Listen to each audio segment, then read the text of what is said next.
प्यारे बच्चों नमस्कार, कैसे हैं आप सभी। उम्मीद कर रहे हैं बहुत अच्छे होंगे और आप सभी की तैयारी भी बहुत ही अच्छे ढंग से चल रही होंगी। साथियों, आप सभी की सबसे बड़ी कंफ्यूजन और सबसे बड़ा डर यदि कहीं पे है तो वो है सब्जेक्टिव क्वेश्चन में।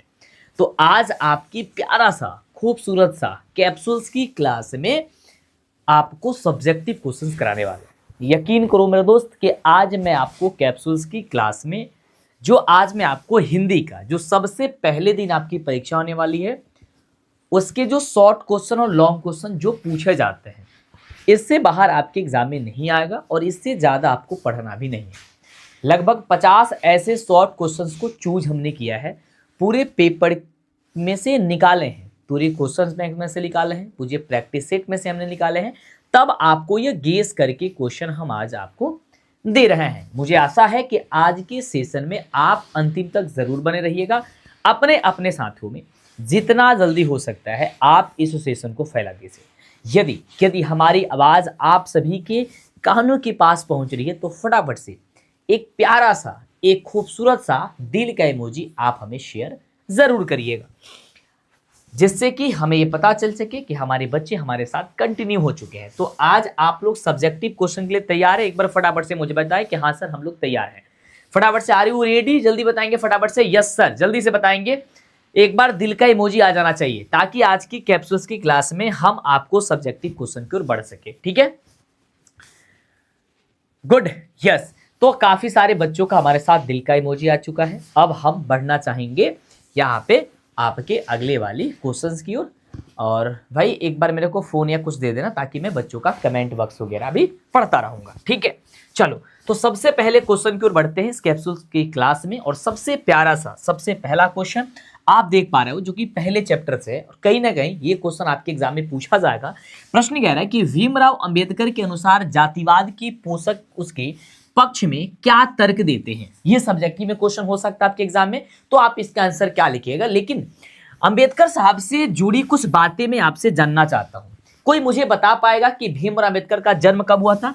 पहले ये मुझे बता दो, इनका जन्म बाबू कब हुआ था? जल्दी बताएंगे, जल्दी बताएंगे, जन्म कब हुआ था? तो आप कहोगे सर 14 अप्रैल, मेरे से तेजी से बताओ, 14 अप्रैल 1891 ईस्वी का हुआ था। अगर मैं पूछूं कि जन्म कहां हुआ था तो आप कहोगे सर महू के मध्य प्रदेश में हुआ था। क्या होता? महू के मध्य प्रदेश में इनका जन्म हुआ था। ठीक है, क्या आपको ये बात पता है? जल्दी से मुझे बताएंगे कहां हुआ था। तो महू के मध्य प्रदेश में हुआ था। ये क्वेश्चन आपके एग्जाम में पूछा जाएगा। अच्छा, जो आपका पहला चैप्टर, उस पहले चैप्टर का नाम क्या है? क्या नाम है मेरे बच्चों? तो कहोगे सर श्रम विभाजन और जाति प्रथा। क्या नाम है? श्रम विभाजन जाति प्रथा, यही नाम है ना? जल्दी मुझे बताओ, श्रम विभाजन जाति प्रथा। श्रम विभाजन जाति प्रथा जो है लेखक किसे माना गया है? तो कहोगे सर अंबेडकर साहब को, यानी कि भीमराव अंबेडकर जी को। ठीक है, अगर बात किया जाए कि ये किससे लिया गया है तो आप कहोगे सर ये एनिहिलेशन ऑफ कास्ट जो भीमराव अंबेडकर की एक लेख है जिससे लिया गया है। यहां तक क्लियर है? तो इन सारे छोटे छोटे पॉइंट्स को आप मेरे दोस्त जरूर याद करके इसे आपको रखने की जरूरत है। यहां तक आपको कंफ्यूजन कोई नहीं होगा। अगर मैं बात करूं कि इनके मुख्यतः कितने प्रेरक व्यक्ति रहे थे, बाबा साहब अम्बेडकर के कितने प्रेरक व्यक्ति रहे थे, जल्दी से मुझे बताएंगे, चैट सेक्शन में मुझे बताएंगे। और सब कुछ ध्यान से देखना है, सेशन में बने रहना है। एक एक पॉइंट्स को आज मैं आपके सामने क्लियर करते जाऊंगा। ठीक है, चलो आज आपके सामने हर एक चीज क्लियर करते जाऊंगा। प्लीज सेशन को शेयर करो। ठीक है, चलो तो आप कहोगे सर इनके मुख्यतः 3 प्रेरक व्यक्ति रहे थे, बुद्ध, कबीर और ज्योतिबा फुले। ठीक है, चलो अब क्वेश्चन आपके एग्जाम में पूछा जाएगा सब्जेक्टिव में कि भीमराव अंबेडकर के अनुसार जातिवाद के पोषक उसके पक्ष में क्या तर्क देते हैं। तो लिखना कि भीमराव अंबेडकर के अनुसार जातिवाद के पोषक का तर्क है कि आधुनिक सभ्य समाज कार्य कुशलता के लिए श्रम विभाजन को आवश्यक मानता है। किसको मानता है? श्रम विभाजन को। यानी कि किसे मानता है मेरे दोस्त? हाँ, एक बार नीचे कर लो, दे दो, ओबीएस ओपन कर दो। भाई साहब एक बार सेशन को शेयर कर दो। 1 मिनट आगे ऊपर कट रहा है तो उसको सही करवा देते हैं। जल्दी से करो। यस, तो मैंने तो ऊपर करवाया था मेरे दोस्त। चलो, किसे मानता है? तो आप कहोगे सर श्रम विभाजन को आवश्यक मानता है, क्योंकि जाति प्रथा भी श्रम विभाजन का ही एक दूसरा रूप होता है। जो जाति प्रथा होती है वो श्रम विभाजन का दूसरा रूप तो होता है। मतलब कि अगर आप बढ़ई के घर में जन्म लिए हैं तो आपका बढ़ई से रिलेटेड कार्य होता है। अगर आप हजाम के घर में जन्म लिए हैं यानी कि नाई के घर में, तो आपके बाल काटने का कार्य ही सीमित रहता है। इस तरीके की धारणाएं, इस तरीके के जातिवाद समाज में बनी हुई थी, जिसको दूर करने का श्रेय किसको दिया जाता है? अंबेडकर साहब को। इसलिए इसमें कोई बुराई नहीं है, वो इसे समाज की व्यवस्था बनाए रखने के लिए जरूरी मानते हैं। मतलब जो कुछ लोग, इसका कहने का मतलब क्या है कि भीमराव अम्बेडकर कौन सा जातिवाद के पोषक, उसके पक्ष में क्या तर्क देते हैं। मतलब कि कुछ लोग ऐसे हैं जो जातिवाद करते हैं रियल में, समझना, कुछ लोग ऐसे हैं जो रियल में जातिवाद करते हैं और उनसे बोला जाता है कि आप बताओ कि जातिवाद क्यों करते हो, तो उनके पक्ष में क्या उनका उत्तर रहता है? उनका उत्तर यह रहता है यार कि जातिवाद जो है ना, वो श्रम विभाजन का एक दूसरा रूप है। यानी कि अगर समाज में जातिवाद, अगर श्रम के अनुसार से यदि उसे नहीं बंटवारा किया जाए तो कहीं ना कहीं दिक्कत आ जाएंगी, और यह बंटवारा करना भी जरूरी है। नहीं तो कोई भी व्यक्ति किसी का कार्य ही नहीं कर सकता है, कोई भी व्यक्ति किसी का कार्य नहीं कर सकता है। जैसे मान लो कोई दलित परिवार का व्यक्ति है, अगर उसे मजदूरी करने के लिए बोला जाए तो वह पता है कि हाँ आप दलित के लिए हो तो मजदूरी करेंगे। लेकिन अगर पंडित और ब्राह्मण के व्यक्ति को बोला जाए कि भाई आपको हमारे यहाँ जा करके जो गड्ढे खोदना है, स्वीकारेगा? नहीं स्वीकारेगा। तो कहीं ना कहीं जातिवाद भी सही है, लेकिन श्रम के आधार पे, श्रम के आधार पे सही है। आप ऐसा नहीं कि आप किसी दलित परिवार में जन्म ले लिए, जैसे अंबेडकर साहब जी है, और उन्हें कह दिया गया होता कि नहीं आप किसी का मेहनत मजदूरी ही करोगे, तो ये कितनी गलत बात थी। हाँ, जातिवाद होना चाहिए, लेकिन उस हद तक नहीं जो कि समाज में पहले था। हाँ, इस हद तक जरूर होना चाहिए कि चलो अगर आप किसी जाति में जन्म लिए, लेकिन आप किसी दूसरे चीज को करने में काबिल हो। आप सिंगर बन सकते हो, क्रिकेटर बन सकते हो, आप डॉक्टर बन सकते हो, वैज्ञानिक बन सकते हो, साइंटिस्ट बनना है तो आपकी आजादी है, आप बन सकते हो। ये आजादी होनी चाहिए थी। ठीक है, चलो नेक्स्ट क्वेश्चन। तो ये आप अपने समझ से भी आप लिख सकते हो। कोई भी प्रश्न का उत्तर ऐसा नहीं है कि मैं बताऊं, कोई दूसरा शिक्षक बताए तो वही लिखिएगा। ये बहुत बड़ी भ्रम रहती है, इसे दूर करिए और जो मैं आपको बता रहा उसे अपने शब्दों में सुनिए, सीखिए, जानिए, परखिए और फिर लिखिएगा। नेक्स्ट क्वेश्चन मेरे बच्चों बहुत प्यारा क्वेश्चन है, बहुत प्यारा। सेशन को प्लीज, मैं कहूंगा सेशन को प्लीज आप शेयर करिए, सेशन में कंटिन्यू बने रहिएगा, तो इसके बाहर आपके पेपर में नहीं आएगा। और 17 फरवरी के दिन मैं आपको गारंटी देता हूं कि आप चिल्ला के निकलोगे, दहाड़ के निकलोगे। नेक्स्ट क्वेश्चन है कि कवि गुरु नानक की दृष्टि में बाड़ी कब 20 के समान हो जाती है? जो हमारा शब्द है ये कब 20 के समान बन जाता है? किसके अनुसार? गुरु नानक के अनुसार। तो गुरु नानक कहते हैं कि राम नाम बिरथी जग जन्मा। यदि आपका जन्म इस धरती पे हुई है, तो यदि आपके मुखार बिंदु से, यदि आपके मुख से भगवान श्री राम का नाम नहीं आता है तो आपका जीवन व्यर्थ है। क्या कहते हैं वो? कि राम नाम बिरथी जग जन्मा। यदि आप जन्म लिए हो धरती पे, लेकिन आपके नाम से यदि भगवान राम का नाम नहीं आता, आपका जीवन व्यर्थ है। तो आप लिखोगे कवि गुरु नानक के अनुसार जब मनुष्य राम नाम यानी ईश्वर के भजन के बिना केवल सांसारिक विषय की चर्चा करता है, तब उसकी जो बाणी होती है, जो उसकी शब्द होती है, वो कैसी हो जाती? विष, मतलब वो जहर हो जाला। कैसन हो जाला बबुआ? जहर हो जाला। यानी कि जब आपके मुख से भगवान राम का नाम ही नहीं निकल रहा है, इसका मतलब आपका बोला गया हर एक शब्द जहर के समान है। अब जहर के समान वो शब्द आपका हो जाता है। राम नाम के बिना किया गया भोजन और बोला गया शब्द सब व्यर्थ है और मनुष्य को भ्रमित करता है। यह मनुष्य को भ्रमित करता है। अक्सर आप देखे होंगे जो बुजुर्ग होते हैं, कई बार कई लोगों को जब देखे होंगे तो वो लोग भोजन को प्रणाम करके खाते हैं, अन्न देवता मानते हैं। जब भी कोई होता है तो आप देखे होंगे किसी को कॉल पे, ये हेलो जो शब्द है ना, हमको हेलो नहीं बोलना चाहिए। अच्छा, हेलो का अर्थ क्या होता है, कोई मुझे बता पाएगा? हम लोग बार बार कहते हैं कि हेलो हेलो, जब भी फोन करते हैं हेलो कहते हैं ना, हेलो। भाई इसे हेलो का मतलब क्या होता है? ये हेलो का मतलब होता है, हेलो का अर्थ क्या होता है? सुनो, मतलब सुनिए, ऐसा कह सकते हो। मतलब पुकारने का वर्ड होता है, सुनिए ना, ये सुनिए ना, क्या सुनिए ना, या नमस्ते बोलते हैं हम लोग। इसके शब्द के जगह राम राम अगर बोले तो बहुत सुंदर है, हम इसे राम राम बोल सकते हैं। अगर हमारे एक दिन में नॉर्मल व्यक्ति है तो उसे 2-4 कॉल तो जरूर आ सकता है, किसी भी प्रकार की कॉल उनके जरूर आती है, तो हेलो की जगह राम राम बोलता है। सोचो कितनी अच्छी रहेंगी, है ना? तो हम हेलो की जगह यदि राम नाम बोले तो बहुत अच्छी बात है, लेकिन कोई जल्दी अक्सर बोल नहीं पाता है क्योंकि एक आदत सी बन गई है। लेकिन फिर भी जब भी खाली हम बैठे या जब भी हो ना, तो राम का नाम जरूर ना चलाइए। हम क्लास भी कराते हैं तो देखना कभी कभी मैं राम का नाम गुनगुनाते रहता हूँ, राम सिया राम जय जय राम। ठीक है, तो गुरु नानक जी कहते हैं बाणी हमारी विष के समान तब हो जाती है जब हमारे मुख से भगवान राम का नाम नहीं निकलता है। ठीक है, तो ये लिख लोगे, एक बार थम्स अप करो कि हाँ सर ये लिख लेंगे। अगर आएगा पेपर में ये प्रश्न लिख लोगे, अरे बोले मेरे दोस्त लिख लोगे, अरे लिख ले बना। चलो तो आगे बात करते नहीं, अगला क्वेश्चन देखा। जितने क्वेश्चन बताएंगे उससे बाहर तुमको नहीं पढ़ना है। ये कोई ऐसा शिक्षक होगा भाई तुमको रोक लगाएगा कि मत पढ़ना इसके बाद? ये हम लगाते हैं क्योंकि मुझे पता है कि मैंने जो मेहनत करके आई है इससे बाहर नहीं आएगा, 100% नहीं आएगा। ठीक है, अगला क्वेश्चन कह रहा मेरे बच्चों कि रंगप्पा कौन था और वो मंगमा से क्या चाहता था। यहां से कुछ इस क्वेश्चन को करने से पहले मेरे दोस्त मैं आपसे कुछ सवाल करना चाहूंगा। इस क्वेश्चन के आंसर करने से पहले मैं अगर पूछूं कि रंगप्पा कौन था, कौन था रंगप्पा, तो आप कहोगे सर रंगप्पा मंगमा के गांव का ही जुआरी किस्म का व्यक्ति था जो कभी जुआ हुआ खेलता था। अक्सर देखते हैं कि बहुत ऐसे लोग होते हैं जिसे लंपट किस्म के व्यक्ति बोला जाता है ना। लफुआ का नाम सुने हो? लफुआ को क्या बोला जाता है भाई? छपरी टाइप का लोग।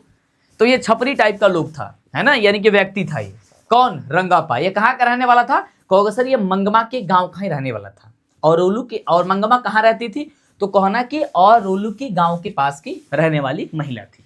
ठीक है, अगर मैं पूछूं कि दही वाली, इस चैप्टर का पूरा नाम क्या है, तो आप कहना है सर दही वाली मंगमा। क्या नाम है मेरे छू? तो कहोगे सर दही वाली मंगमा। क्या नाम है? जल्दी मुझे को बताओ। दही वाली मंगमा नाम है इसको। ठीक है, दही वाली मंगमा। और दही वाली मंगमा के लेखक कौन है कहना? तो कहना सर श्रीनिवास। क्या कहोगे? सर श्रीनिवास जी है। ये छोटा छोटा पॉइंट्स आपको याद होना चाहिए।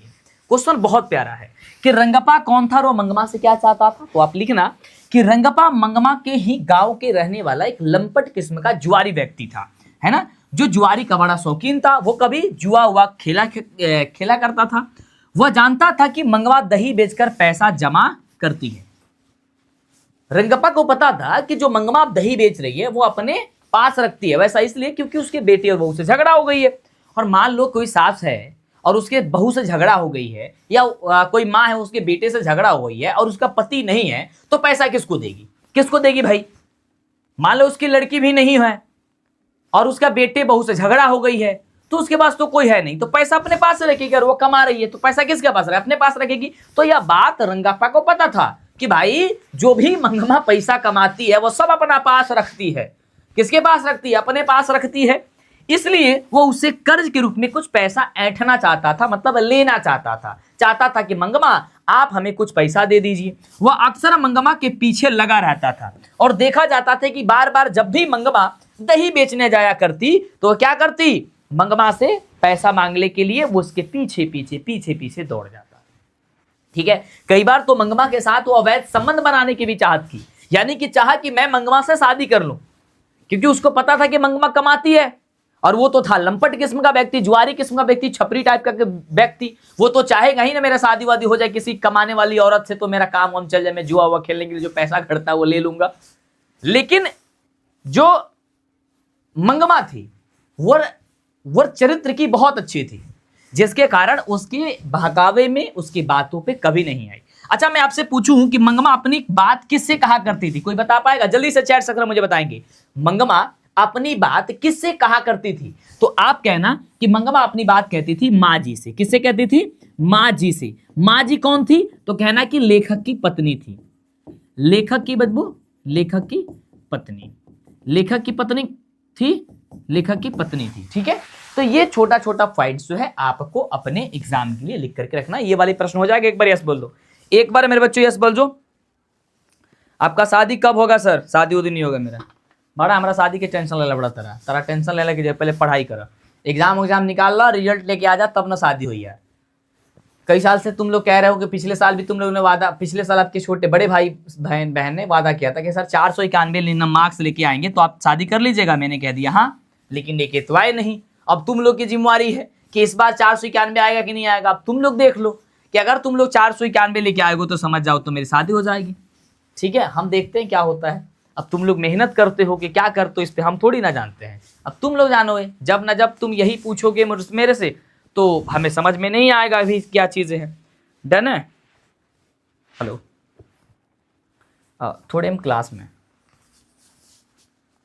ठीक है, डन है। नेक्स्ट क्वेश्चन की यदि हम बात करते हैं, नेक्स्ट क्वेश्चन कह रहा है कि बिरजू महाराज कौन कौन से वाद बजाते थे। बहुत प्यारा क्वेश्चन है, बहुत सुंदर क्वेश्चन है। इस क्वेश्चन का आंसर करना एक बार चैट सेक्शन में फटाफट से सेशन को शेयर करो, आंसर करो। कह रहा है कि बिरजू महाराज कौन कौन से वाद बजाते थे। तो आप कहना कि पंडित बिरजू महाराज केवल एक महान नर्तक ही नहीं थे। जो पंडित बिरजू महाराज जी थे, पंडित बिरजू महाराज, वो एक नर्तक यानी कि केवल नाचने वाले नहीं थे। ऐसा नहीं था कि केवल नाच देंगे तभी तक उनका सीमित था, ठीक है, ऐसा कुछ नहीं था, ऐसा कुछ नहीं था उनके अंदर कि केवल वो नाचने वाले थे, बल्कि परंतु वे कई वाद्य यंत्रों से भी निपुण थे। बहुत सारे वाद्य यंत्र भी बजाते थे, जैसे वे सितार बजाया करते थे, गिटार बजाया करते थे, हारमोनियम बजाया करते थे, तबला बजाया करते थे और सरोद भी बजाया करते थे। वह इस तरीके के वाद्य यंत्रों को भी बजाते थे।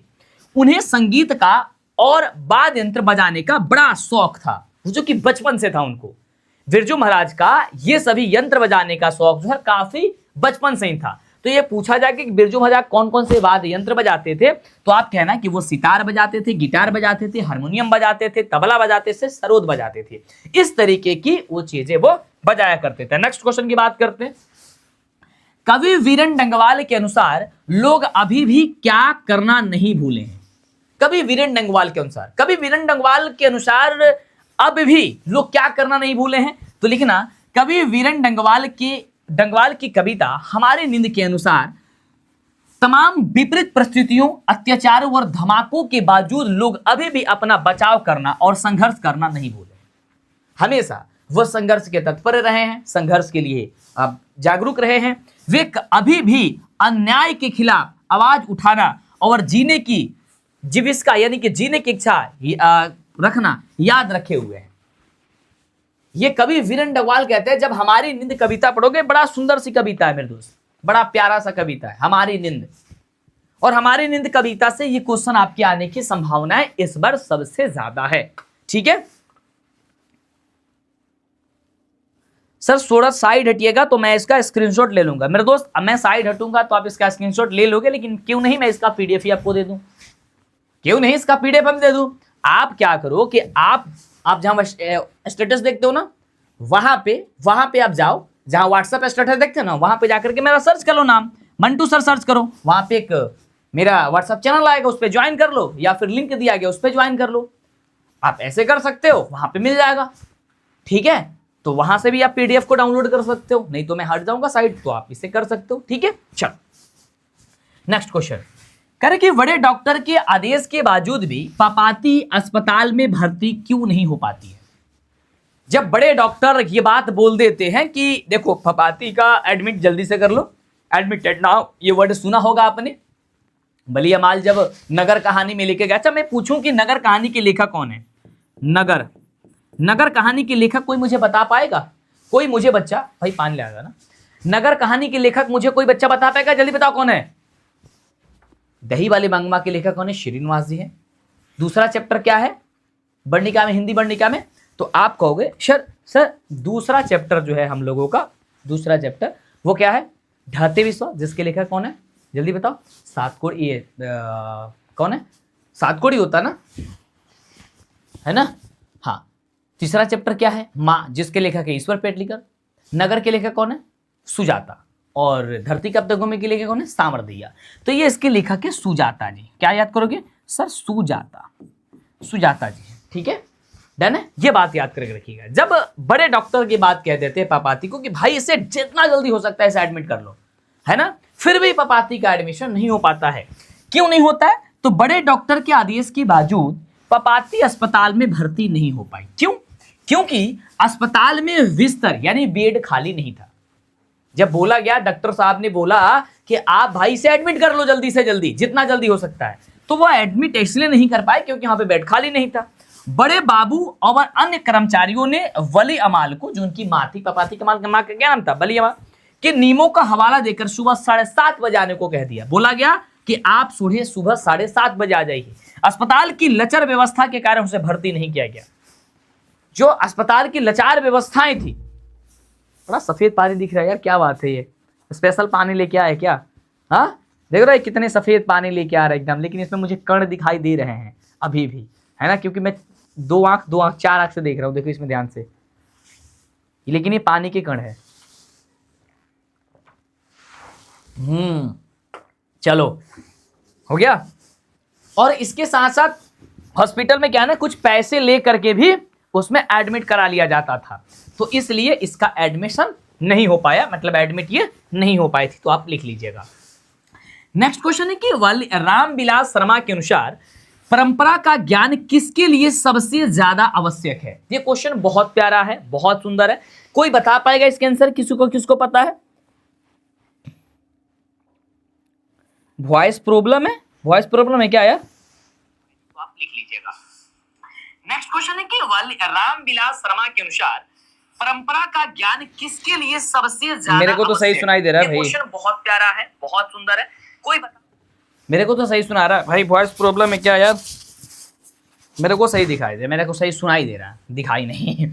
चलो, क्वेश्चन है कि रामविलास शर्मा के अनुसार परंपरा का ज्ञान किसके लिए सबसे ज्यादा आवश्यक है? तो आप लिखना, रामविलास शर्मा के अनुसार परंपरा का ज्ञान उन लोगों के लिए सबसे ज्यादा आवश्यक है जो साहित्य में युग परिवर्तन करना चाहते हैं, जो लोग लकीर के फकीर नहीं हैं और जो रूढ़ियां तोड़ करके क्रांतिकारी साहित्य की रचना करना चाहते हैं। उन्हें साहित्य का परंपरा का ज्ञान होना काफी ज्यादा अनिवार्य है, यानी काफी ज्यादा आवश्यक है। इन लोगों को यह ज्ञान होना चाहिए। किसको पता चल गया? एक बार हाथ खड़ा करना भाई। ये क्वेश्चन आपके पेपर के लिए बहुत इंपॉर्टेंट है, ठीक है। अब जरूरत आ गई है आपको सब्जेक्टिव क्वेश्चन का तैयारी कराने की, ठीक है। मैं अपने कंधों पे पूरे 500 में 300 मार्क्स का कमान संभाल रखा हूं। इस बार मैं मैथ्स, हिंदी और संस्कृत, तो तीनों में मैं 100 में 100 दिलाने की कोशिश करूंगा और कोशिश ही मेरा सफल होगा। बस उसमें आप मेहनत करो, ठीक है। जो मैं बता रहा हूं क्वेश्चन को यदि आप याद करके रखते हो तो समझो कि कोई भी प्रॉब्लम, कोई भी समस्याएं नहीं होगी। चलो ठीक है मेरे दोस्त, आगे बढ़ते हैं। अगला कुछ शायरी वारी हो जाए तो लिख दो मेरे दोस्त, प्यारा सा कुछ शायरी वारी हो जाए, अच्छा सा सुंदर सा। चलो नेक्स्ट क्वेश्चन कह रहे हैं कि एक वृक्ष की हत्या शीर्षक कविता का समापन करते हुए कवि किन अंदेशों का जिक्र करते हैं? जब एक वृक्ष की हत्या को समाप्त किया जा रहा है कविता के अंतिम लाइन में क्या कहा जा रहा है? तो लिखना, कविता का समापन करते हुए कवि नदियों के नाला हो जाने और हवा को धुआं हो जाने और भोजन को जहर हो जाने को अंदेशे जताते हैं। वो कहते हैं, अरे भाई सुनो जरा, सुनो, आजकल की जो नदियां हैं वो नाला होती जा रही है। मैं रिसेंटली कुछ ही दिन पहले मैं दिल्ली गया था, और दिल्ली जब मैं गया तो भाई मैं एंट्री किया, ठीक है, तो कुछ ही दूरी के बाद से मैं गाड़ी में बैठा था, लेकिन उसके बाद से इतनी तेज, ओला वाला में मैं बैठा हुआ था, इतनी तेज बदबू आना स्टार्ट हुआ कि मतलब क्या ही बताओ, पूरे शीशे बंद है गाड़ी का, लेकिन बर्दाश्त नहीं हो पा रहा था। जब मैंने पूछा कि क्या बात है, तो उन्होंने कहा कि ये नाले हैं, ये नदियां हैं, ठीक है, और वहां की हवाएं, वहां की वातावरण इतना ज्यादा प्रदूषित हो चुकी है जिसका कोई मतलब नहीं है। आपको स्पष्ट से, हम लोगों को तो यहां सही है, बिहार में बिल्कुल सही है, लेकिन वहां पे पूरी खराब हो चुकी है। तो कहते हैं कि यार बचा लो, नदियां जो है वह नाला हो रही है, आप उसे बचाओ। आज नहीं बचाओगे तो कब बचाओगे? जितनी फैक्ट्रियां है, जितनी गंदगी है, सब के सब नदी में बहाए जा रहे हैं, जिससे नदी पूरी तरीके से दूषित हो जा रही है, पूरी तरीके से खराब हो जा रही है। ऐसे दूषित हवा का, जो दूषित धुएं का इस्तेमाल किया जा रहा है, जिसके कारण हवाएं जो है वो प्रदूषित हो जा रही है, भोजन जहर होते जा रहे हैं आजकल। ऐसे खाद्य पदार्थ, ऐसे मतलब खाद छीटे जा रहे हैं, ऐसे किसी चीज का छिड़काव किया जा रहा है, इंजेक्शन लगाए जा रहे हैं फलों में, सब्जियों में, जिसके कारण आजकल के भोजन पूरी तरीके से खराब होते जा रहा है, जहर बनते जा रहा है। तो ये बीरन डंगवाल जी कहते हैं एक वृक्ष की हत्या में, ठीक है, किसे बचा लो, वह जंगल को मरुस्थल हो जाने से। वो कहते हैं कि यार जंगल जो है ना मरुस्थल हो रहा है, यार उससे तो बचा लिया करो। क्यों जंगल को मरुस्थल होते होते देखना चाहते हो? अंततः मनुष्य को जंगल यानी कि असभ्य हो जाने से बचाने की गंभीर चिंता को व्यक्त करते हैं। ये कहते हैं कि यार ऐसा होने मत दो, आप इस पे देखो, इस पे विचार करो, इसको सोचो कि यार नदियां जो है नाले बनती जा रही है, वायु जो है ना वो पूरे धुआं धुआं हो जा रहा है, वो सब प्रदूषित हो जा रहा है, सांस लेने में तकलीफ होती जा रही है, फलों में सब्जियों में ऐसे ऐसे दवाई का इस्तेमाल किया जा रहा है कि जल्दी से वो उसका हो, जिसके कारण वो भी भोजन जो है ना जहर के समान होती जा रही है। नेक्स्ट क्वेश्चन 9 नंबर, मंगू को अस्पताल में भर्ती कर घर लौट आने के बाद मां की सिसकियों को सुनकर वेदना में डूबे पुत्र ने क्या प्रतिज्ञा की थी? बहुत प्यारा सा क्वेश्चन है, ये क्वेश्चन है मेरे दोस्त, और बहुत प्यारा सा चैप्टर है। एक भाई और एक मां जब अपने बेटे से और अपनी बहन से जब बिछड़ता है ना, उसका दर्द एहसास जब होता है तो भाई समझो यार बहुत अद्भुत। जिनकी रिसेंटली बहन की शादी हुई होगी, जिनकी पुत्री की विवाह हुई होगी, या पुत्री का हो सकता है कि अगर भगवान ऐसा करे किसी के साथ हो, लेकिन प्रकृति का नियम है जो आया है वो जाएगा। अगर किसी की मृत्यु हुई हो किसी के घर में, उसकी बेटी हो, उसकी बहन हो, तो वो जो दर्द होता है, जो पीड़ा होता है, या जिसके घर में जिसकी पुत्री की कोई तबीयत सीरियस खराब हो गई हो, उसके अंदर जो पीड़ा होता है वो बर्दाश्त करने योग्य नहीं होता है। इसी प्रकार से मंगू को मेनिंजाइटिस नाम का रोग था। कौन सा रोग था मेरे दोस्त? तो कहोगे सर मंगू को मेनिंजाइटिस नाम का रोग था, और मंगू को जब अस्पताल में भर्ती कराया गया, मंगू मेनिंजाइटिस सोच रहे ना, तो पापाती थी ना, ये मंगू तो पागल और गूंगी थी, है ना। मंगू क्या थी? पागल और गूंगी थी। ये पागल लड़की थी। जब इसे भर्ती कराया गया अस्पताल में, गाँव वालों ने कहा कि इसे भर्ती करा दो। अंततः इसे भर्ती कराने के लिए तो नहीं चाहती थी माँ, लेकिन अंततः भर्ती कराना पड़ा। जब भर्ती करा के आई तो मंगू को अस्पताल में छोड़कर आने के बाद माँ की सिसकियां सुनकर जब माँ रोने लगी कि मेरी पुत्री कैसे खाती होगी, कैसे पिएगी, कैसे सोएगी, बिछावन जो होता है, जो बिस्तर होता है, उस पर वो पेशाब पैखाना कर देती है, उसे कौन उसे कपड़ा चेंज करेगा, ऐसी ऐसी बातें सुन करके, क्योंकि माँ का ममता ही अलग होता है। वो सिसकिया जब रोने लगी, जब सिसकिया सुना उसका पुत्र यानी कि मंगू के भाई, तो मन ही मन प्रतिज्ञा की, मन ही मन यह ठाना, मन ही मन प्रतिज्ञा किया कि मंगू को जीते जी मैं पालूंगा, मैं उसका देख रेख करूंगा। उसने सोचा कि अगर वह अपनी बहन की सेवा और सफाई नहीं कर सकता, उसका भाई होना व्यर्थ है। मैं उसका भाई हो ही नहीं सकता हूं अगर व्यर्थ है कि मैं अपनी बहन, अगर पागल बहन है, अगर उसको ये तबीयत खराब है, अगर नहीं ठीक हो पाती है, तो मैं प्रतिज्ञा करता हूं कि मैं अपनी बहन की सेवा करूंगा। तो ये आप बात अपने एग्जाम में आएगा तो जरूर लिखना। संधि और समास का अंतर स्पष्ट कर दीजिए। कई बार आपकी बुक में बीचों बीच में ये पूछ दिया जाता है कि भाई संधि क्या है और समास क्या है, इसका अंतर बताइए। तो लिखना, संधि में दो वर्ण यानी कि दो ध्वनियों के मेल से विकार जो उत्पन्न होता है, जैसे कि विद्याधन आलय से होता है विद्यालय। जब विद्याधन आलय में यानी कि विद्या में जब हम क्या जोड़ते हैं, जब आलय जोड़ते हैं, तो हम लोग का पता प्राप्त होता है विद्यालय। क्या प्राप्त होता है? तब हम लोग का प्राप्त होता है विद्यालय। जबकि समास में दो या दो से अधिक पद यानी कि जब शब्दों का मेल होता है और बीच की विभक्तियां लुप्त हो जाती है, तो उसे हम कहते हैं क्या चीज? समास। जैसे कि राजा का पुत्र क्या होता है? राजा का पुत्र मतलब क्या हो जाएगा? राजा का पुत्र का मतलब होता है राजपुत्र। देखो बीच की विभक्ति यहां से गायब है, यहां था राजा का पुत्र लेकिन ये हो गया राजपुत्र। समझ रहे हो इस चीज को? ये हो गया राजा का पुत्र से हो जाएगा राजपुत्र। जैसे कि विद्या के लिए आलय, विद्या के लिए आलय, या फिर शिक्षा के लिए आलय, तो विद्या के लिए आलय हो जाएगा सर विद्यालय। अगर बात किया जाए सर शिक्षा के लिए आलय, तो कहोगे सर शिक्षालय। शिक्षा के लिए आलय तो आप कहोगे सर शिक्षालय। ठीक है, विद्या के लिए आलय विद्यालय, शिक्षा के लिए आलय शिक्षालय। ठीक है, तो ये ध्यान रखिएगा। तो आपको समझ में आ गया कि भाई संधि क्या है, समास क्या है, इसमें अंतर लिखोगे। 11 नंबर प्रश्न कह रहे कि सच्चे लोकतंत्र की स्थापना के लिए लेखक भीमराव अंबेडकर ने किन किन विशेषताओं को आवश्यक माना है?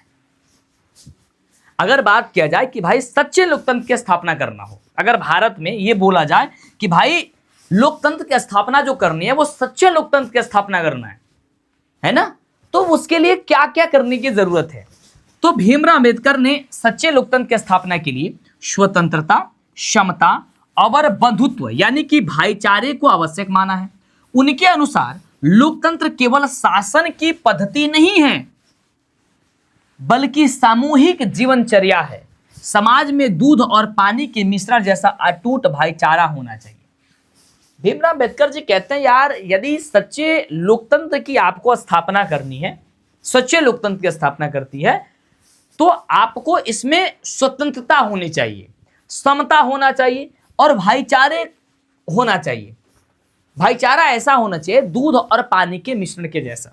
जैसे हमारे यादव भाई लोग हैं, कई बार होता है कि दूध में वो पानी का मिश्रण बना देते हैं, मतलब पानी डाल देते हैं और डालने के बाद से वो वैसा हो जाता है कि भाई आसानी से देखने से पहचान ही नहीं आता है।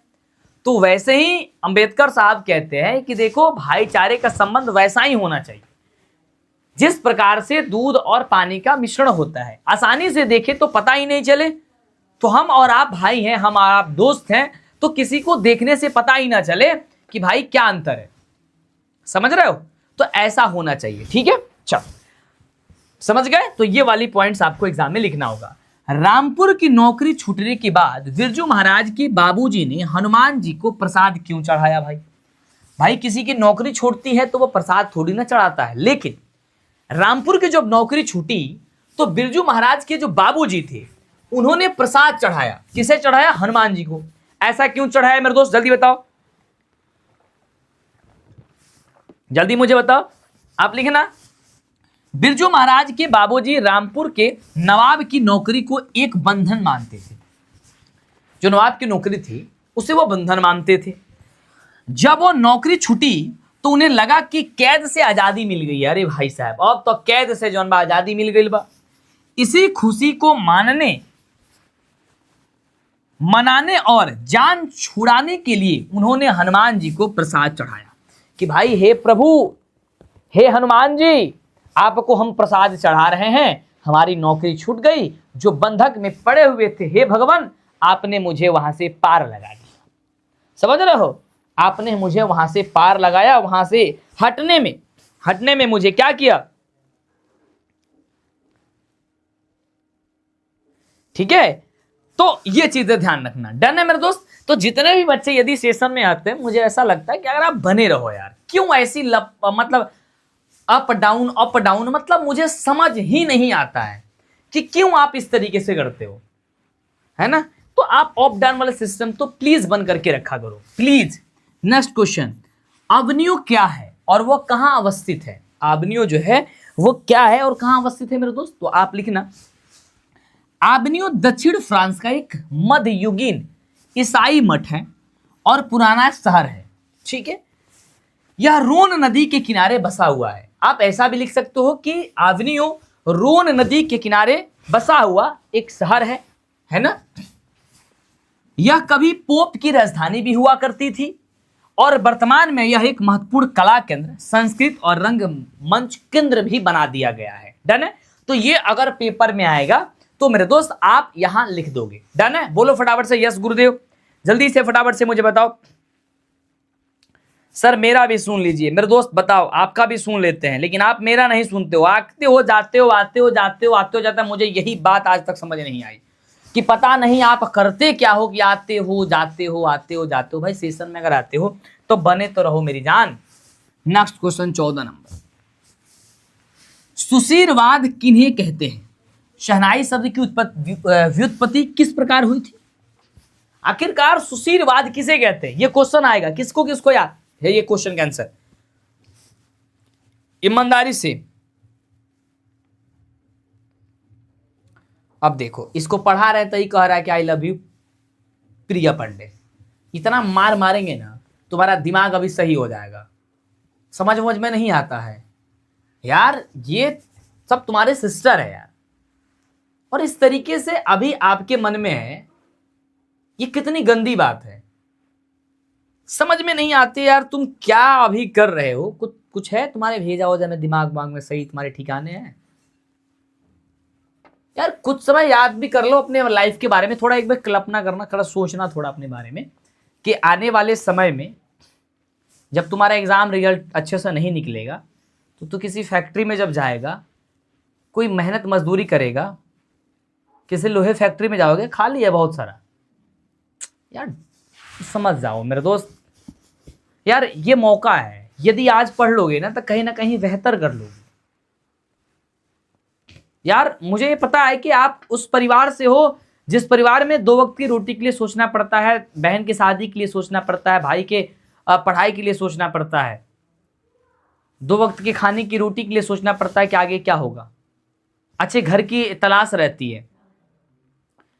और उस समय यार तुम इस तरीके से उल्टा फुल्टा चीजें करोगे, उल्टा उल्टा बातें करोगे, तो समझ में नहीं आती है। मेरे भाई हो यार, रिक्वेस्ट कर रहे हैं प्लीज, क्यों लापरवाही कर रहे हो?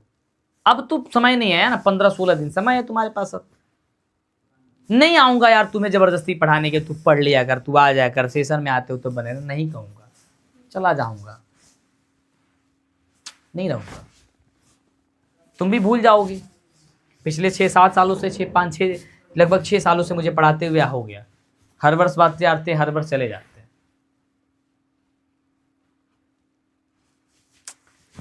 क्यों खड़ा हूं? मुझे भी शौक है, आराम करते हम भी। कहोगे कि सर पढ़ा नहीं, पैसा के लिए कर रहे हो, भाई हर चीज पैसा नहीं होता है मेरे दोस्त। यार कभी कभी निराश करते हो तुम लोग।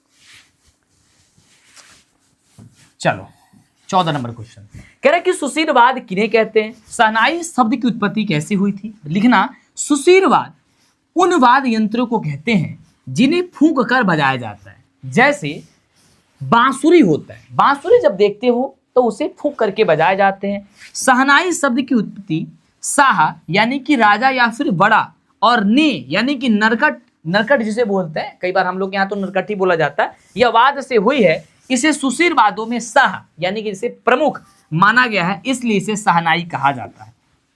समझ गए? बोलो मेरे दोस्त फटाफट से, यहां तक समझ गए?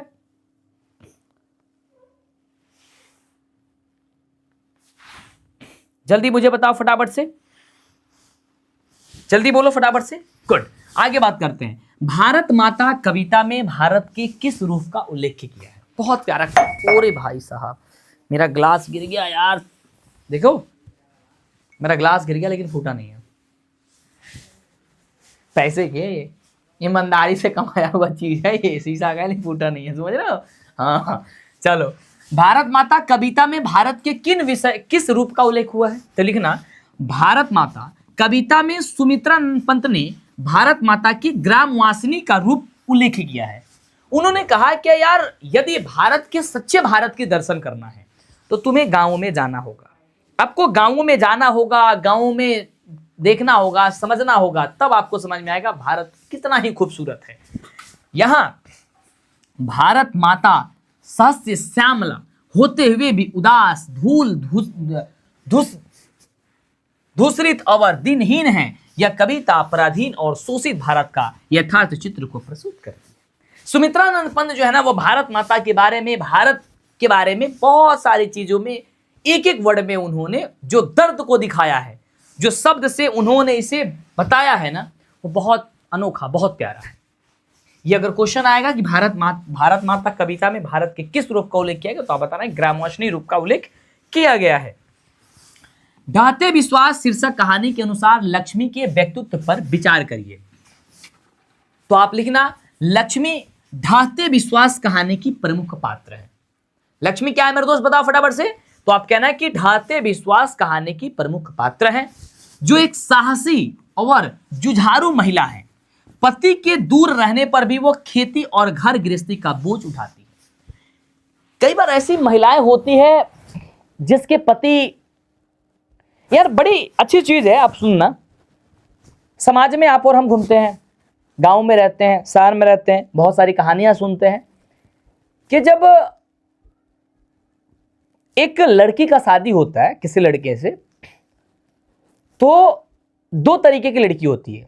एक लड़की वो होती है जो कि अगर लड़का अच्छा खासा कमा रहा है, उसका शौक पूरा कर रहा है, तो उसके साथ रहेगी, उसके हर एक सुख दुख में वहां तक साथ देगी।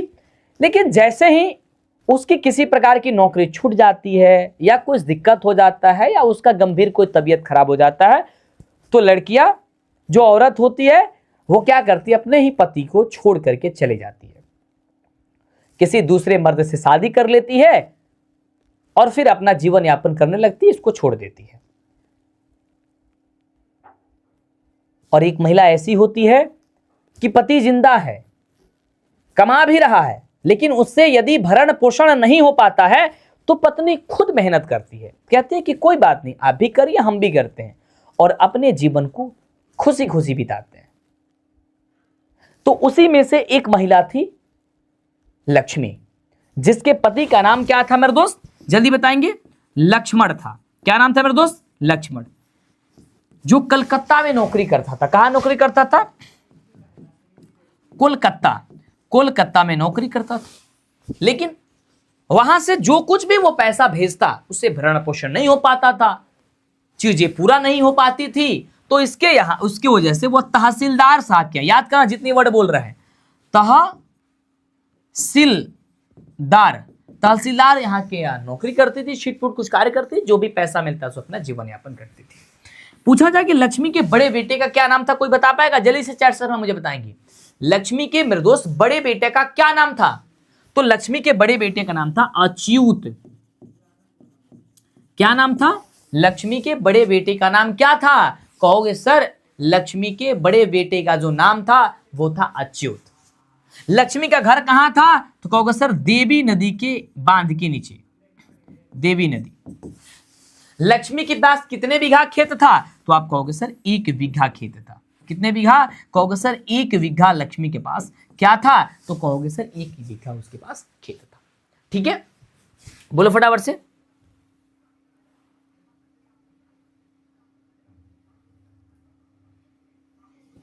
डन है? बाढ़ और सूखे जैसी प्राकृतिक आपदाओं का सामना वो अत्यंत धैर्य से और साहस के साथ अपने परिवार के बचाने के लिए करते थे। जो भी कोई कठिनाई आ जाती थी, कोई समस्या आ जाता था, कोई तकलीफ आ जाता था, तब भी धैर्य पूर्वक उसका मुकाबला करती थी, ऐसी थी लक्ष्मी। नेक्स्ट क्वेश्चन, बड़े डॉक्टर ने अपने अधीनस्थ डॉक्टरों से पपाती को अस्पताल में भर्ती कराने के लिए क्यों कहा था? बड़े डॉक्टर ने इसने क्यों कहा? अपने अधीनस्थ डॉक्टर, जो सहयोगी डॉक्टर हैं, उनको बोला कि भाई जल्दी से इस बच्ची का एडमिशन ले लो, मतलब एडमिट कर लो, इसे जितना जल्दी हो सकता है उतना जल्दी एडमिट कर लो। ऐसा बात उन्होंने क्यों कहा था भाई? तो आप लिखना कि बड़े डॉक्टर ने पपाती की जांच करने पर पाया कि उसे जो है ना, वो एक मेनिंजाइटिस रोग है, जो कि मस्तिष्क ज्वर के नाम से जाना जाता है, जो एक खतरनाक बीमारी है। उसकी गंभीर और नाजुक हालत को देखते हुए डॉक्टर ने उसे बिना देर किए तुरंत एडमिट करने को आदेश दिया और बोला कि भाई इसे जल्दी एडमिट करो, मैं इसकी देखरेख मैं खुद ही करूंगा। उन्होंने ये भी बताया कि भाई आप सुनो, इसके बारे में अब करो, क्योंकि उन्होंने खुद उस रोग के बारे में तत्काल ही पढ़ करके आए थे। डन है? तो आप ये चीजें लिख सकते हो। नेक्स्ट क्वेश्चन, सेन दंपति खोखा में कैसी संभावनाएं देखते थे और उन संभावनाओं के लिए उन्होंने कैसे शिक्षा तय की थी? सेन दंपति यानी कि सेन दंपति जो कासू थे, जो खोखा साहब था, सेन दंपति खोखा यानी कि कासू में एक इंजीनियर या बिजनेस बनने की संभावनाएं देखते थे। सेन साहब कहते थे कि हमार बेटा है, एकरा के हम इंजीनियर बनाई, ना तो बिजनेसमैन बनाई है, इसको हम स्कूल में भेजेंगे सबके साथ पढ़ने के लिए ना, एकरा खातिर मास्टर साहब घरे आई हैं, आ घरे आके तो पढ़ाई हैं। सेन साहब ऐसे सोचते थे। इसके लिए उन्होंने उसे स्कूल भेजने के बजाय घर पर ही बढ़ई यानी कि मिस्त्री द्वारा ठोक पीट सीखने की व्यवस्था भी कर दी, ताकि वो मशीनों और औजारों की जानकारी खेल खेल में सीखता रहे। और उनके लिए एक मास्टर साहब का भी व्यवस्थाएं कर दी कि भाई मास्टर साहब खुद आएंगे और खुद पढ़ाएंगे।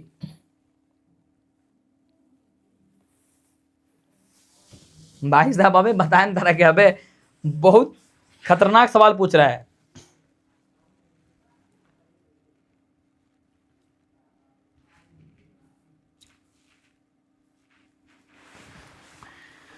तू यही में रह जाइब, ठीक बा, पढ़ाई कर। भारत किस तरह अतीत और सुदूर भविष्य को जोड़ता है मेरे दोस्त? तो आप लिखना, मैक्स मूलर के अनुसार भारत अपनी प्राचीन संस्कृति, संस्कृत भाषा और ज्ञान विज्ञान के माध्यम से अतीत को वर्तमान और सुदूर भविष्य से क्या करता है? इसे जोड़ता है। यहां मानवीय जीवन की उन समस्याओं की समाधान मौजूद है जो आज भी प्रासंगिक और भविष्य के लिए क्या है? मार्गदर्शक है। डन है मेरे दोस्त? तो आपके पेपर में ये वाली अगर क्वेश्चन पूछे जाते हैं तो इजी, बहुत ही सुंदर ढंग से आप इतने शब्दों को वहां पे लिख दोगे। डन है? बोलो मेरे दोस्त फटाफट से कि हाँ गुरुदेव, यहां तक लिख देंगे हम। नेक्स्ट क्वेश्चन की बात करते हैं। मनुष्य बार बार नाखून को क्यों काटता है? मनुष्य यानी हम बार बार नाखून को काटते हैं। जब भी नाखून बढ़ता है उसे काट देते हैं। ऐसा क्यों? कहोगे कि मास्टर साहब माना किए हैं कि नाखून में नहीं बढ़ाना चाहिए, इसलिए काट देते हैं, है ना? नहीं भाई, सुनना कहानी इसकी। नाखून मनुष्य की पाश्विक वृत्ति, यानी कि वो बताता है कि आप पहले मनुष्य नहीं, जानवर यानी पशु हुआ करते हो, पशु हुआ करते थे, हिंसक और प्रवृत्ति के प्रतीक है। मनुष्य बार बार नाखून को काट करके अपनी पशुता को त्यागने और मान्यता को बनाए रखने पर प्रयास करता है। नाखून को बार बार इसलिए काटा जाता है कि हम जो है वो मनुष्य हैं, पशु नहीं। हम काटेंगे, लेकिन नाखून कहता रे तू कटवा है करा के, तू कटवा हम फिर बढ़ जाई, काकी तारा के हमरा बतावे के बाकी तू एक दिन पशु खतरा ना। तुम्हारा अस्त्र शस्त्र यही नाखून हुआ करता था। जब तुम्हें भोजन की आवश्यकता होती थी तो इसी नाखून से तुम अपना भोजन करते थे। नाखून बार बार बढ़ जाता है, लेकिन मनुष्य इसे क्या करता है? बार बार काटता है कि नहीं, मुझे नहीं चाहिए।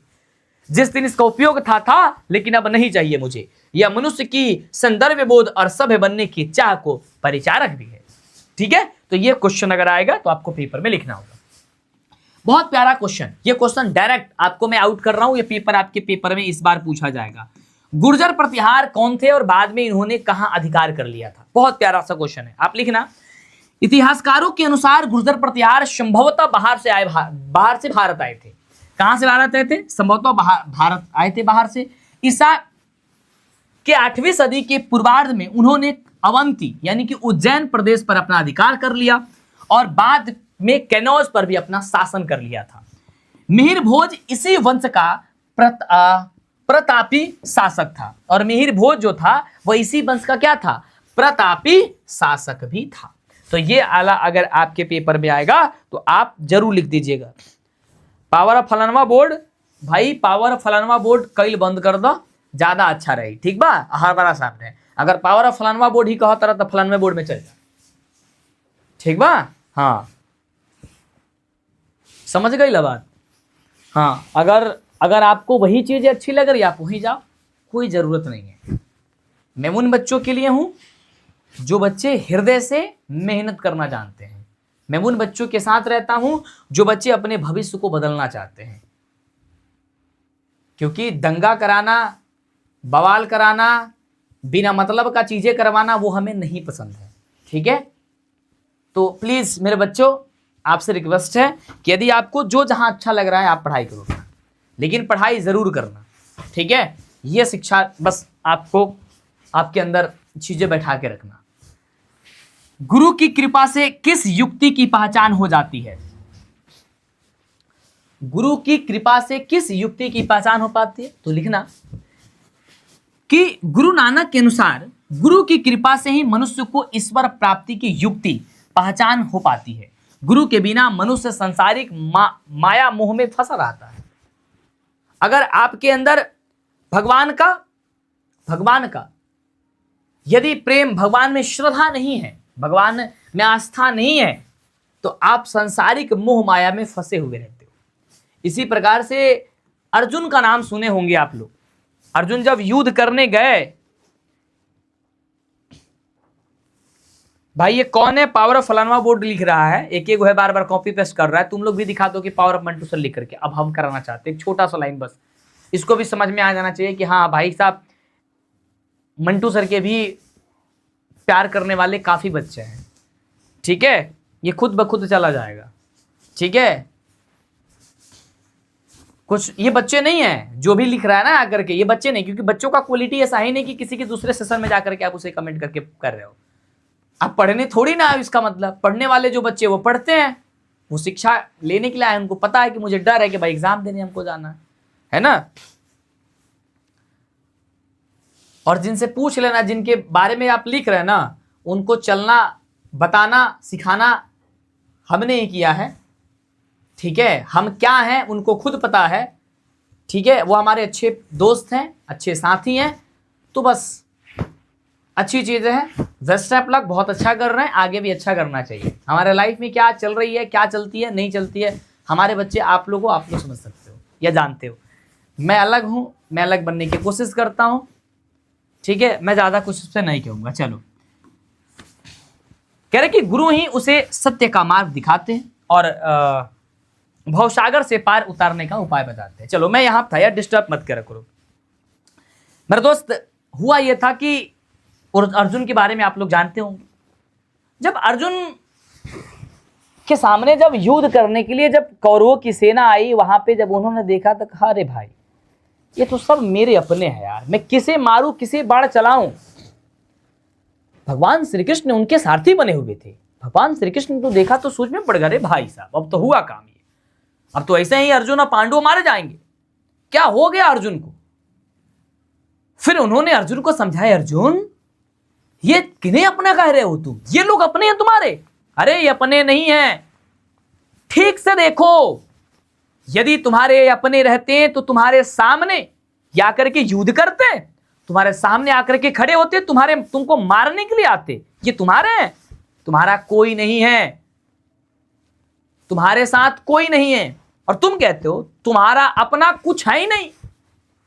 ये तुम्हारा जो शरीर है वो तुम्हारा भी शरीर नहीं है, जिसे बड़ी मोहित हो रहे हो। तुम तो इन लोगों की बातें कर रहे हो कि ये लोग मेरे हैं, मैं बाण चलाऊं कि ना, ये भीष्म पितामह है, ये मेरा भाई है, वो मेरे मामा है, ये हो है, ये वो है। यार तुम गलत सोच रहे हो, गलत सोच रहे हो तुम।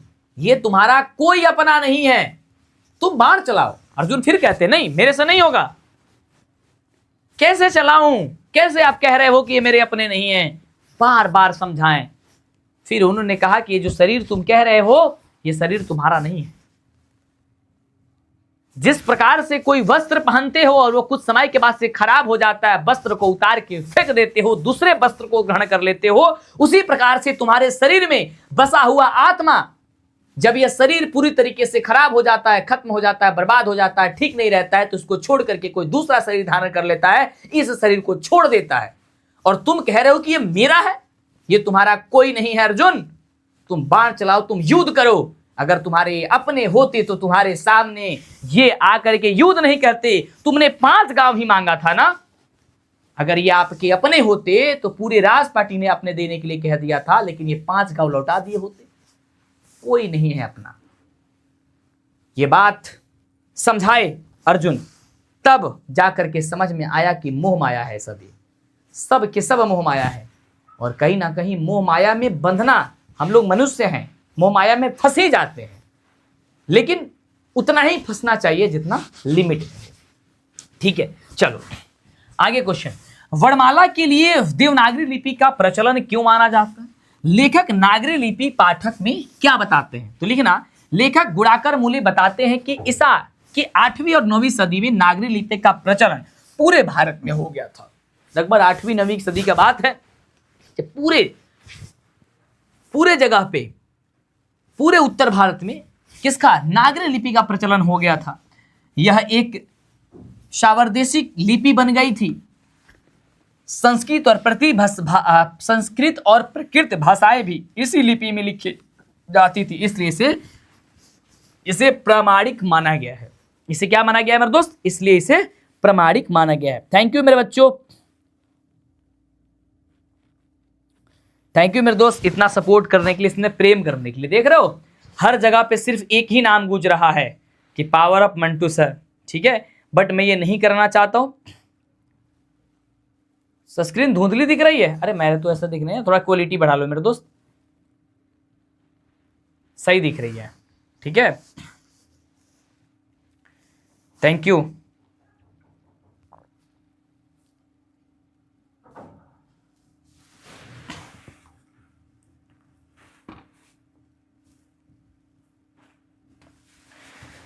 डन।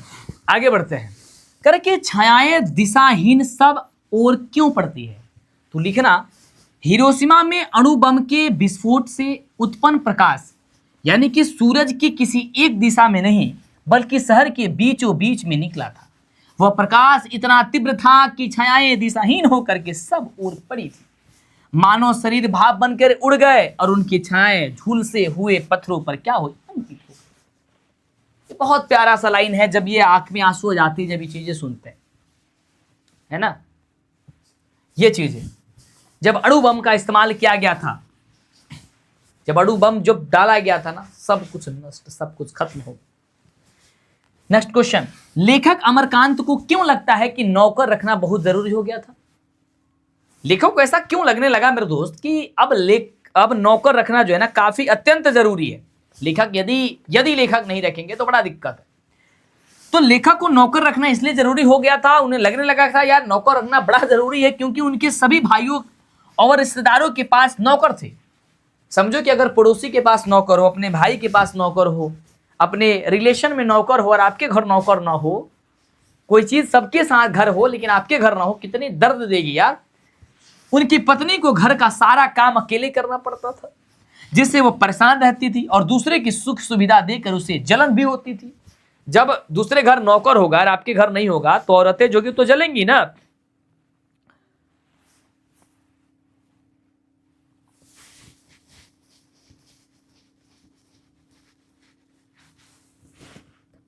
ठीक है, वो जलती थी और यह एक प्रतिष्ठा का प्रश्न भी बन गया था कि अगर हमारे घर, मान लो कि अगर किसी सबके घर नौकर है, तुम्हारे घर नहीं है, तो एक प्रतिष्ठा भी आपकी खो जाती है। तो इससे अच्छी बात है कि नौकर रखना जरूरी है भाई, नौकर रख ही लो। नेक्स्ट, बहुजातीय राष्ट्र की हैसियत से कोई भी देश भारत का मुकाबला क्यों नहीं कर सकता है? बहुत प्यारा सा क्वेश्चन है कि बहुजातीय राष्ट्र की हैसियत से कोई भी देश भारत का मुकाबला नहीं कर सकता। ऐसा इसलिए, रामविलास शर्मा के अनुसार भारत में अनेक जातियां और भाषाएं होने के बावजूद यहाँ की संस्कृति एक अटूट एकता है।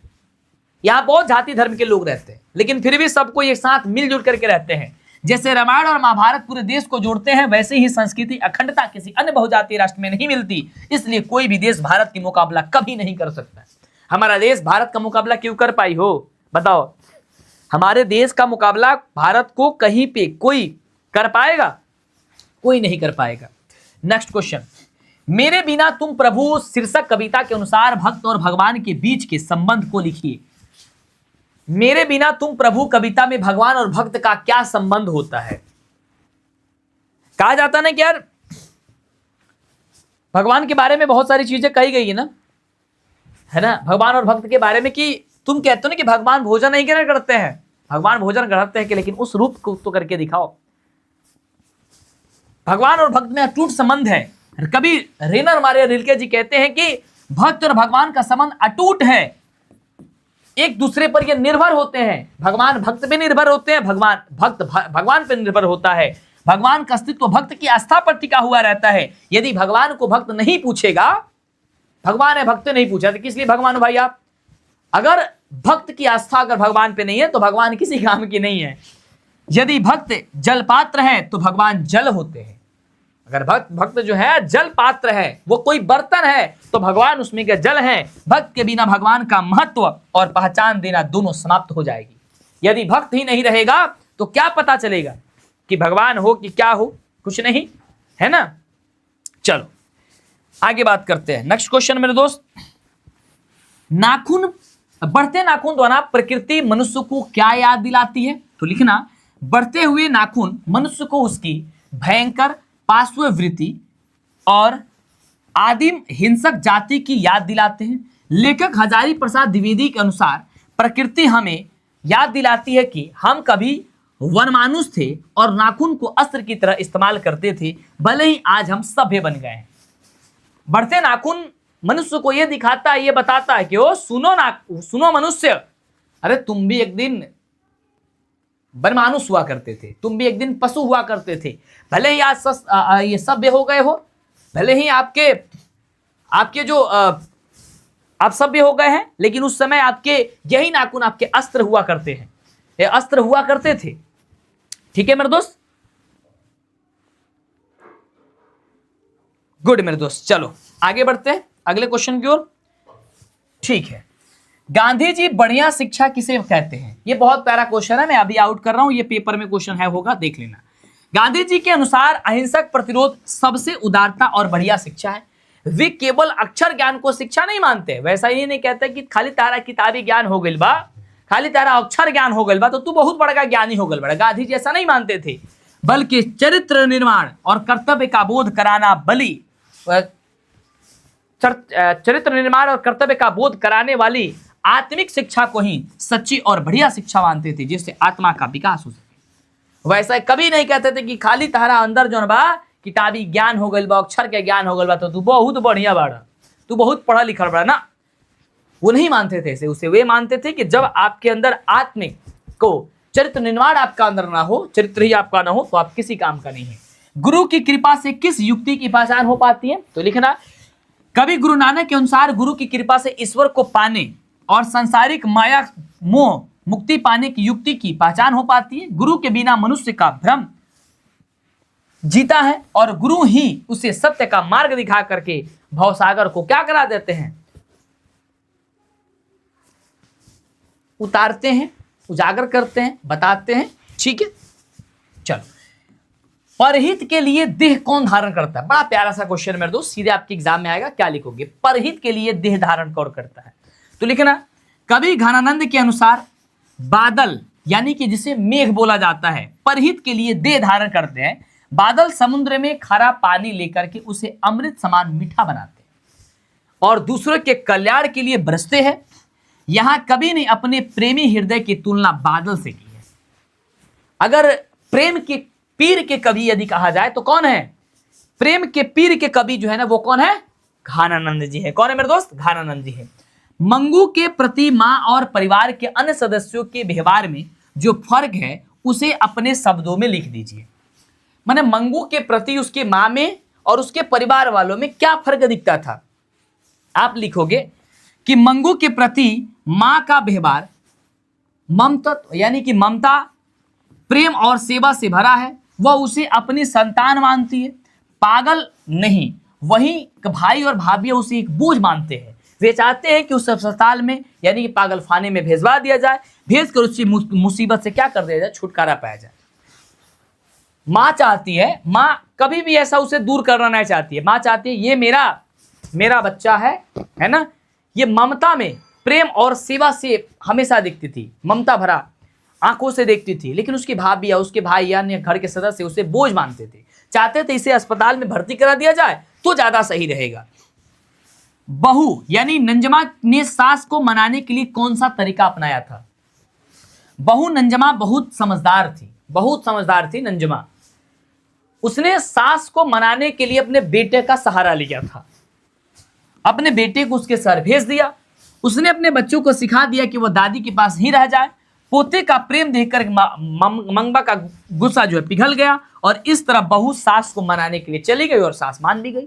बहुत अच्छा रूल इन्होंने डिजाइन किया था। ठीक है, यस। सीता अपने घर में घुटन क्यों महसूस करती है? यह प्रश्न आपके पेपर में इस बार आएगा। आप लिखना, सीता अपने घर में अजनबी और बेगानी हो गई थी। माने अपने घर में वो बेगानी, मतलब मेरा उसका घर था लेकिन उसे मतलब जो चाहिए वो नहीं था। उसके 3 बेटे बहुए सब कुछ थे, लेकिन उसे बोझ समझ करके बारी बारी से एक महीने के लिए क्या करते थे? खाना देते थे, घर में रखते थे, नहीं तो फिर एक घर से दूसरे घर भेज देते थे। घर में प्रेम और सम्मान का अभाव था और बेटों के रूखे व्यवहार के कारण वह घुटन महसूस करती थी। जो बेटे का व्यवहार था, जो बहुए के व्यवहार था, वो अपने घर में सीता घुटन महसूस करती थी। ये कौन सी चैप्टर है मेरे दोस्त? कहोगे सर धरती कब तक घूमेगी? धरती कब तक घूमेगी? भाई पानी ला देना। घूमेगी, इसके लेखक कौन है? सांवरदैया। कौन है इसके लेखक? कौन है मेरे दोस्त? जल्दी बताना। इसके लेखक है भाई मेरे सांवरदैया।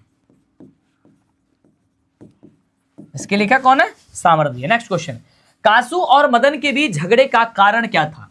इस प्रसंग के द्वारा लेखक क्या दिखाना चाहते हैं? तो लिखना, झगड़े का तत्कालीन कारण लट्टू घुमाने का खेल था, लेकिन मूल कारण अमीर घर के बच्चे को अहंकार और गरीब बच्चे को स्वाभिमान था। लेखक इसके द्वारा अमीरों की तानाशाही और गरीबों के प्रतिरोध तथा वर्ग संघर्ष को दिखाना चाहते हैं।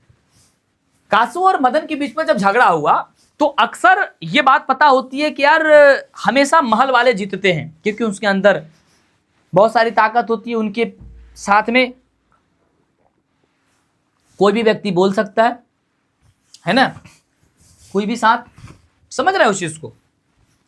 लेकिन गरीब के साथ कोई नहीं देता है, कोई भी व्यक्ति गरीब का साथ नहीं देने के लिए रेडी होता है। लेखक भीमराव अंबेडकर आज के उद्योगों में गरीबी और उत्पीड़न से भी बड़ी समस्या किसे मानते हैं और क्यों? तो लिखना, अंबेडकर जी जाति प्रथा को गरीब से भी बड़ी समस्या मानते हैं। जाति प्रथा जो है ना, वो गरीबी से सबसे बड़ी यदि कोई समस्या है तो क्या है? आप कहोगे सर वो जाति प्रथा है, क्योंकि जाति प्रथा में व्यक्ति को अपनी रुचि और क्षमता के अनुसार काम चुनने की आज्ञा नहीं दी जाती है। मतलब तारा अंदर कौन भी प्रकार की इच्छा बा कि हम हई कर लेती है, मुंह कर लेती है, हम हई कर लेती है, फलानमा ढिमकान ठिमकान सब कर लेती, मतलब हम, लेकिन उसे आज़ादी नहीं है, क्योंकि अब जातिवाद के बंधक में बंधे हुए हैं। उसे गर्भ से ही निर्धारित पैतृत्व पेशा अपनाना पड़ता है, जिससे अरुचि और विश्वसता का उत्पन्न होती है। ठीक है, तो ये आपके पेपर में आएगा, आप आसानी से लिख दोगे। नेक्स्ट क्वेश्चन, वेदांतियों का भी वेदांती किसे कहा गया है और किसने कहा है?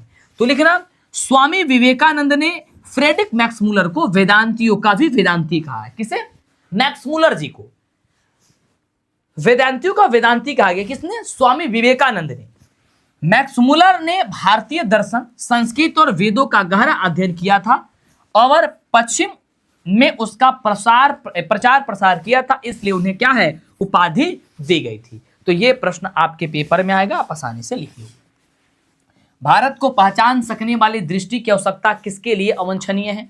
तो आप लिखना, मैक्समूलर के अनुसार भारत को पहचानने वाली दृष्टि उन यूरोपीय अधिकारियों और विद्वानों के लिए आवश्यक है जो भारत में शासन और अध्ययन के लिए आते हैं।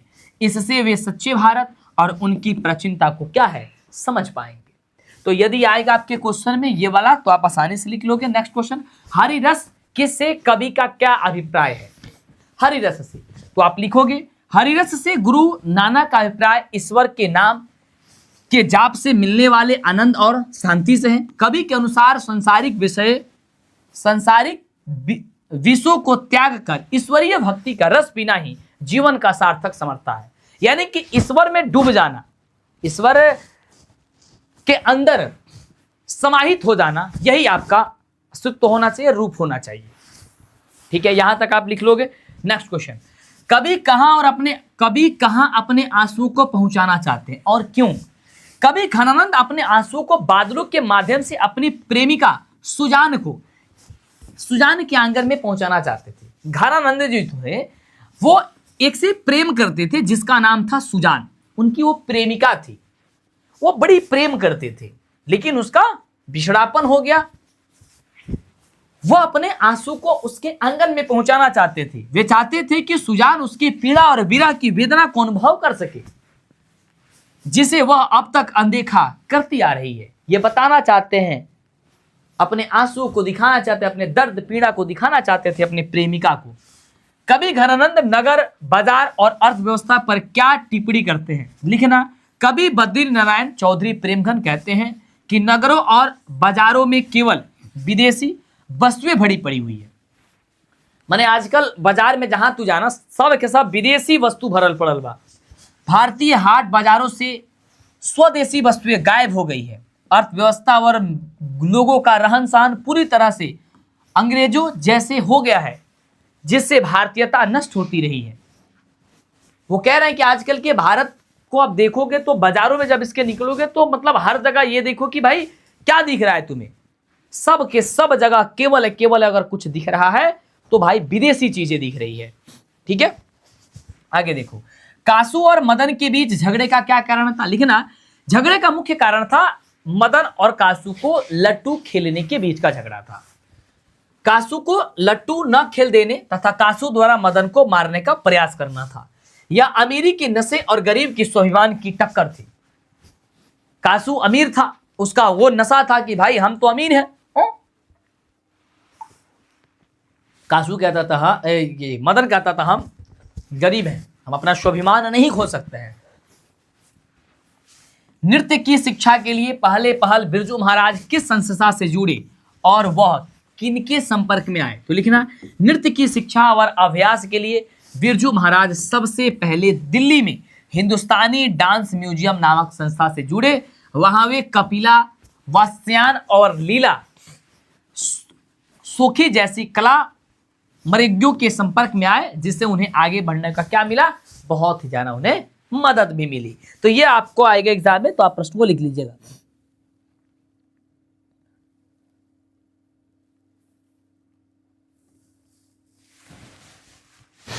चलो आगे, गांधी जी बढ़िया शिक्षा किसे कहते हैं? तो गांधी जी अहिंसक प्रतिरोध और चरित्र निर्माण को ही सबसे बढ़िया शिक्षा मानते हैं, न केवल किताबी ज्ञान को। ये क्वेश्चन आपको आउट कर रहे हैं, सीधे पेपर में होगा। नेक्स्ट, मुक्ति के लिए किसे अनिवार्य माना गया है? तो लिखना, गुरु नानक के अनुसार मुक्ति के लिए राम नाम यानी कि ईश्वर का भजन अनिवार्य है। बिना नाम जप के मनुष्य संसार में के माया जाल में फंसा रहता है और उसे मोक्ष की प्राप्ति नहीं होती है। इसलिए भगवान राम का नाम लेना अति आवश्यक है, नहीं तो मोह माया के चक्कर में फंस करके पूरी तरीके से आप बर्बाद हो जाओगे। समझ रहे हो? यस। अगला देखो, कवि की दृष्टि में आज के देवता कौन है और वे कहाँ मिलेंगे? तो लिखना कि कवि रामधारी सिंह दिनकर के अनुसार लोकतंत्र में जनता के असली देवता है। लोकतंत्र में जनता ही असली देवता है, जो जनता होती है वही असली देवता है। आज के देवता मंदिरों में नहीं बल्कि सड़कों पर गिट्टी तोड़ते हुए या खेतों में काम करते हुए मिलेंगे। वे मिट्टी से सने हुए मेहनतकश लोग होते हैं और वो जनता होती है जो मिट्टी में सने होते हैं, दिन रात मेहनत करते रहते हैं। अगला क्वेश्चन, हमारी नींद शीर्षक कविता किस कविता का संग से ली गई है? तो बीरन डंगवाल द्वारा रचित हमारी नींद कविता उसकी कविता संलग्न दुष्चक्र में सृष्टा से ली गई है। ये संग्रह के लिए उन्हें साहित्य अकादमी पुरस्कार भी मिला हुआ था। यह प्रश्न पूछा जाता है कि संगीत अकादमी पुरस्कार हमारे नींद कविता यानी कि बीरन डंगवाल को किसके लिए मिला? तो कह रहे हैं कि दुष्चक्र में सृष्टा जो है इनका लेख उसके द्वारा मिला था। लक्ष्मण कहाँ नौकरी करता था? तो लक्ष्मण जो है नौकरी करता था वो कलकत्ता में नौकरी करता था, जो कि ढाते विश्वास कहानी लक्ष्मी के पति था। ठीक है, उसकी कमाई से घर का खर्च पूरा नहीं होता था, इसलिए उसकी पत्नी भी तहसीलदार साहब के यहाँ जा करके छीट फूट यानी कि कोई नौकर चाकर का काम करती थी और वहां पे अपना यापन करती थी। माँ कहानी की लेखक का क्या नाम है? वे कहाँ के रहने वाले हैं? तो लिखना, माँ कहानी की लेखक का नाम है ईश्वर पेटलीकर। वे गुजरात के रहने वाले हैं और वे गुजराती साहित्य के एक अत्यंत लोकप्रिय कथाकार भी हैं। ये सिंपल सा क्वेश्चन है, आप इसे लिख सकते हो, बहुत प्यारा सा क्वेश्चन है। ये भी क्वेश्चन बहुत इंपॉर्टेंट है। ठीक है, नेक्स्ट, ये लास्ट क्वेश्चन है शॉर्ट क्वेश्चन का कि गांधी जी किस तरह के सामंजस्य को भारत के लिए बेहतर मानते हैं और क्यों मानते हैं? तो लिखना कि गांधी जी भारतीय संस्कृति के आधार बनाकर उन्हें संस्कृतियों के अच्छे तत्वों को अपनाने की सामंजस्य को सबसे बेहतर मानते हैं। वे चाहते हैं कि हम अपनी जड़ों पर टिके रहें, लेकिन हमारे घर की खिड़कियां खुली रहे ताकि बाहर की ताजी हवा आ सके। यानी कि ताजी हवा का यहाँ पे चरित्र जो है ना वो उन्होंने ज्ञान से किया हुआ है, पर हमें अपनी बुनियाद न छोड़े। ठीक है, तो इस तरीके के क्वेश्चंस आपके पेपर में आएंगे। ये लगभग टॉप आपके 50 क्वेश्चंस थे और इससे बाहर आप ये याद कर लो कि भाई क्वेश्चन आपके पेपर में नहीं पूछे जाएंगे। ठीक है, अब मैं आपको 2 से 3 ऐसे लॉन्ग क्वेश्चन बताऊंगा जो आपके पेपर में आने की संभावनाएं हैं। अब लॉन्ग क्वेश्चन कौन होता है 5 नंबर में? वो आपका आता है व्याख्या करने के लिए। तो व्याख्या करने का हम आपको टाइप बता देते हैं, 2-4 क्वेश्चन आपको दिखा देते हैं कि किस तरीके से क्वेश्चन आएगा। एक क्वेश्चन और एक्स्ट्रा इसमें लिख लीजिएगा, 51 नंबर क्वेश्चन कि हिरोशिमा में मनुष्य की साखी के रूप में क्या है? तो लिखना कि हिरोशिमा में मनुष्य की साखी यानी कि गवाही के रूप में वहां के पत्थरों और सड़कों पर बनी हुई मानव छायाएं हैं। जब परमाणु बम गिरा तो लोग भाप बन करके उड़ गए, लेकिन उनकी छाया झुलसे हुए पत्थरों पर अंकित हो गई, जो उस तरह ये जिसकी त्रासदी है। मतलब आपकी साखी का मतलब होता है गवाह। ठीक है, गवाही क्या है कि ये सच में हुई थी। वहां पे जब जाओगे तो ये चीजें को देखने को मिलेगी। तो अब सब्जेक्टिव की ओर बढ़ेंगे। ये दीर्घ उत्तरीय कुछ प्रश्न हैं जो व्याख्या करने के लिए पूछे जाते हैं, तो इसका एक लॉजिक होता है कि कैसे लिखोगे। जैसे बिस्मिल्लाह खां का मतलब बिस्मिल्लाह खां की शहनाई, इस रूप में बिस्मिल्लाह खां का परिचय दे दीजिए। तो आप इसको लिख सकते हो कि प्रस्तुत गद्यांश गोधली पाठ्य पुस्तक के, है ना, इस चैप्टर का नाम डालोगे है और इसके लेखक ये हैं, ठीक है। उसके बाद लिखोगे कि इस क्या बोलते हैं, इसका आशय यह है कि, अब इसके बारे में लिखो कि बिस्मिल्लाह खां का मतलब, बिस्मिल्लाह खां के शहनाई का अर्थ है कि कलाकार और उसकी कला का एक दूसरे के पूरक बन गए थे। बिस्मिल्लाह खां को शहनाई से अलग करके नहीं देखा जा सकता है। मतलब कि जो चीजें इसमें लाइन में लिखा गया, बिस्मिल्लाह खां का मतलब बिस्मिल्लाह खां की शहनाई से, अब बिस्मिल्लाह खां का मतलब बिस्मिल्लाह खां के शहनाई से क्या है, अब इसके बारे में आपको अपने शब्दों में लिखना है कि ऐसा बात क्यों कहा, ठीक है। तो ये बातें आप अपने शब्दों से लिखोगे। ये किताबी चीजों से, हमारे लिखे हुए चीजों से यदि आप लिखना चाहोगे, याद करना चाहोगे, कदापि नहीं होगा। मैं आपको बता दूं कि देखो ये बातें तुम रटते रह जाओगे, फिर भूल जाओगे। अपने शब्दों में लिखो कि बिस्मिल्लाह खां का मतलब बिस्मिल्लाह खां के शहनाई, मतलब किसी का मतलब किसी, जैसे मेरा मतलब मेरा पढ़ाना है, तो इसका मतलब क्या है, मेरा दिन का उठना सुतना हर चीज करना, मेरा एक ही चीज है, मुझे पढ़ाना है, ठीक है। आपका क्या मतलब है, आपका पढ़ाई, तो आप अपने पढ़ाई के बारे में कैसे लिखो, किस तरीके से इसे आप जुड़े हुए हो, इसे आप लिखोगे, ठीक है। तो इस तरीके से लिखा जाता है। वही जो लाइन मैंने आपको बताया, हालांकि इसमें लाइन नहीं लिखा गया, मैं आगे से एक वीडियो लेकर के आऊंगा जिसमें आपको बताऊंगा कि आपको व्याख्या कैसे करना है, ठीक है। आपको व्याख्या करना है, आपको कैसे करना है। ये लाइन आपको छूट गया, मैं बोल देता हूं। प्रस्तुत अगर गद्यांश होगा तो गद्यांश लिखोगे, कविता होगा तो लिखोगे प्रस्तुत पाठ्य पुस्तक, है ना, गोधली भाग 2 के आपके जो भी, अगर कविता होगा तो कविता इस कविता से ली गई है, जिसकी कवित्री ये है या कवि ये है ना। इस पंक्ति का आशय यह है कि, अब आशय के बाद से आप लिखोगे, जैसे कुसुमन है कि पहली विफलता पर छल के ये आंसू ही हैं, शायद प्रत्नाक्षक दृष्टि की विकास कथा के व्याख्या करें। लेकिन मैं आपको इसमें टॉप क्वेश्चन बता देता हूं, ये क्वेश्चन कुछ खास नहीं है,